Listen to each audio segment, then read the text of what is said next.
Hi there, my friend. My name is Pastor Greg, and you're watching Transforming the World. If you're not aware by now, why, we're in the middle of a year-long character study. We're taking a look at 52 different characteristics that should be evident in the life of a mature Christian. And I get it, we're not all there yet. Sometimes there are some things we need to work on, and God makes allowances for that. But as we mature, these things need to develop in our life. This week, we're going to take a look at the attribute of self-control. Self-control, according to Webster, is the ability to manage one's impulses, emotions, and behaviors to achieve long-term goals. Psychologists claim that self-control is what separates us from the rest of the animal kingdom. They say that humans have the unique ability to plan, evaluate actions, and ideally avoid doing things that they will later regret. Yeah, a person who has self-control does not immediately respond to every impulse as it arises, according to psychology today. So, apparently I lack self-control, especially when there's a meat lover's pizza around, or Sheets, or an Arby's, or an all-you-can-eat buffet. I lack self-control. What really has me concerned, though, is that according to Galatians 5:23, self-control is listed as one of the attributes that the Holy Spirit is to produce in our life. And I'm like, zoinks! What does it mean when I lack self-control? Does it mean that I'm no longer filled with God's Spirit? Does an absence of the Holy Spirit, does the absence of self-control that I'm not saved? Well, we're going to examine that today and this week as we take a look at self-control, an attribute, one of the fruits of the Spirit, according to Galatians 5:23. Again, my name is Pastor Greg, and you're watching Transforming the World.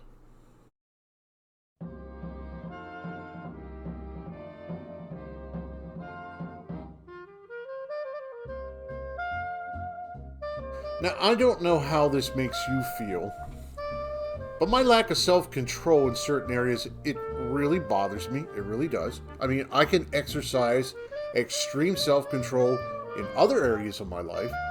I rarely get upset. Very seldom do I get upset. I seldom react to insults or teasing, so they just kind of roll right off. They used to upset me. I used to have a lot of pent-up anger over the things that were said or done to me. And like I said, now I barely bat an eye. How did that happen? It's because the Spirit was able to transform my life in that area.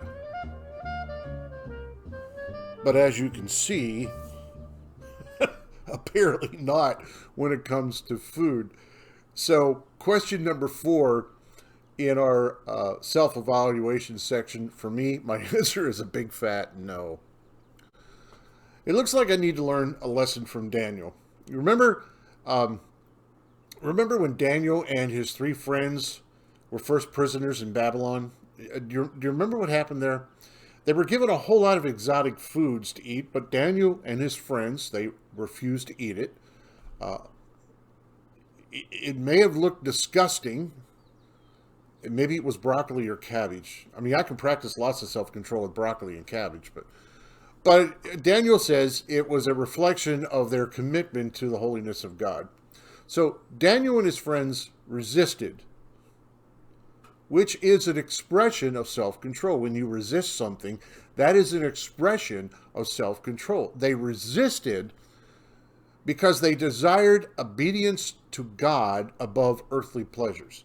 And I think that's the key here. They were able to resist because they first walked with God. Now, many of the positive examples of self-control listed in the Disciples' Journal are individuals who walked closely with God long before they found themselves in a tempting situation. Let's use Joseph, for example. The positive example here in today's lesson from Genesis 39. Joseph was able to resist Potiphar's wife's advances because of his relationship with God. David did not respond to Shimei's teasing, which is in 2 Samuel 16.